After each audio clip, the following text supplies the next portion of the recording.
मित्रांनो,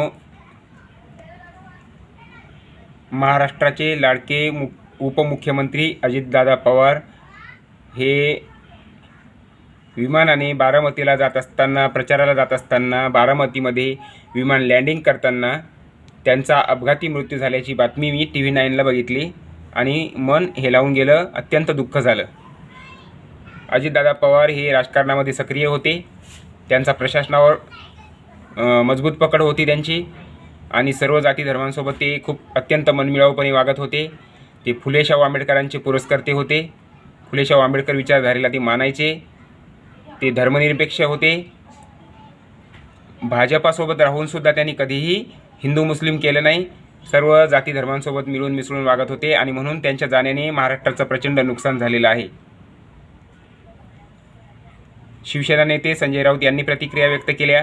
ते म्हणाले की महाराष्ट्रामध्ये अजितदादाशिवाय राजकारण म्हणजे अळणी आणि बेचव होईल. तर वंचित बहुजन आघाडीचे नेते ॲडव्होकेट प्रकाश आंबेडकर म्हणाले की अजितदादा पवार हे असे होते जे बोलायचे तेच करायचे. त्यांच्या ओठात आणि पोटात एकच होतं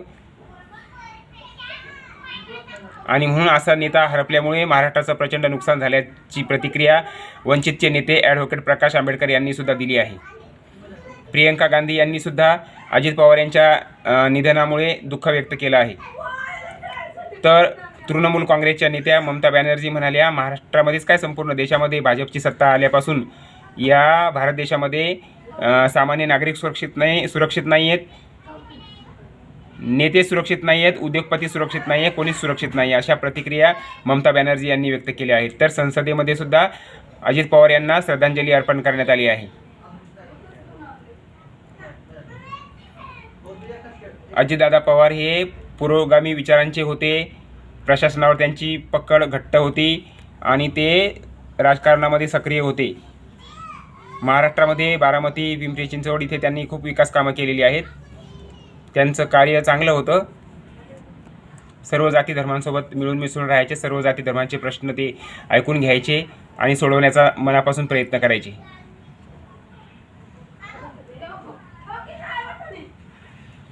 सर्व नेत्यांनी त्यांच्याविषयी दुःख व्यक्त केलं आहे आणि सर्वांना शॉक बसला आहे की असं कसं होऊ शकतं. सोशल मीडियावर तर अशा बातम्या येत आहेत की हा घातपात आहे. अशा बातम्या कमेंटमध्ये लोक देत आहेत की अजित पवारांसोबत घातपात झाला असल्याच्या बातम्या लोक देत आहेत.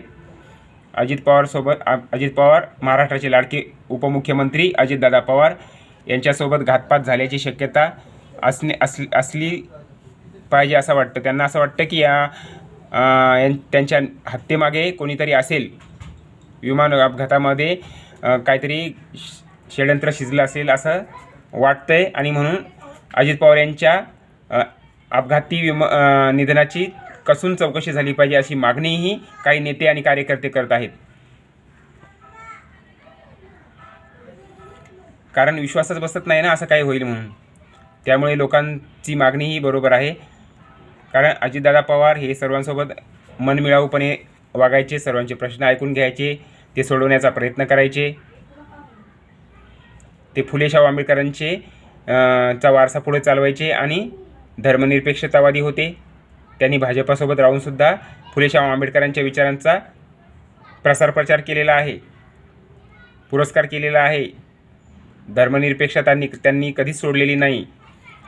त्यांनी भाजपासोबत राहून कधीच हिंदू मुस्लिम केलेलं नाही आहे. त्यामुळे ते पुरोगामी विचारांचे होते, धर्मनिरपेक्ष होते, फुले शाहू आंबेडकरवादी होते आणि म्हणून अशा या लाडक्या महाराष्ट्राच्या उपमुख्यमंत्री अजितदादा पवार यांना जनता भावभीनी श्रद्धांजली देत आहे. त्यांना विश्वास बसत नाही आहे दादा असे अपघातामध्ये त्यांचा मृत्यू झाला असेल असं कुणालाच वाटत नाही आहे. त्यामुळे महाराष्ट्र हळला आहे. सर्व लोक रडत आहेत.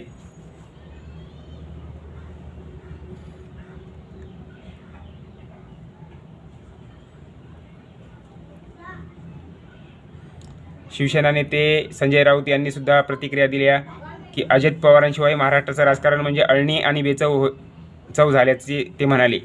तर प्रकाश आंबेडकर म्हणाले की अजित पवार हे बोले तैसा चाले होते. जे ते बोलायचे तेच करायचे आणि म्हणून अशा नेत्याच्या जाण्याने आम्हाला खूप दुःख झाल्याचे प्रकाश आंबेडकर म्हणाले. तर काँग्रेसच्या नेत्या प्रियंका गांधी यांनी सुद्धा अजित पवार यांच्या अपघाती निधनाने खूप दुःख झाल्याचे प्रतिक्रिया त्यांनी दिल्या आहेत. तृणमूल काँग्रेसच्या ममता बॅनर्जी म्हणाल्या की भारतामध्ये कोणीच सुरक्षित नाही आहे, नेते सुरक्षित नाही, सामान्य जनता सुरक्षित नाही आहे, उद्योगपती सुरक्षित नाही, अशा त्यांनी प्रतिक्रिया दिल्या. आणि संसदेमध्ये सुद्धा अजित पवार यांना श्रद्धांजली अर्पण करण्यात आली आहे. अशा रीतीने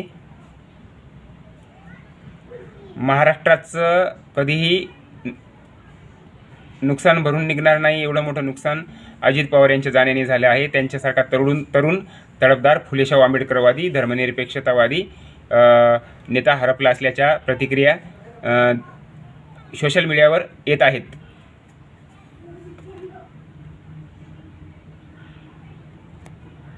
माझासुद्धा दादांना सलाम. जय भीम, जय शिवराय.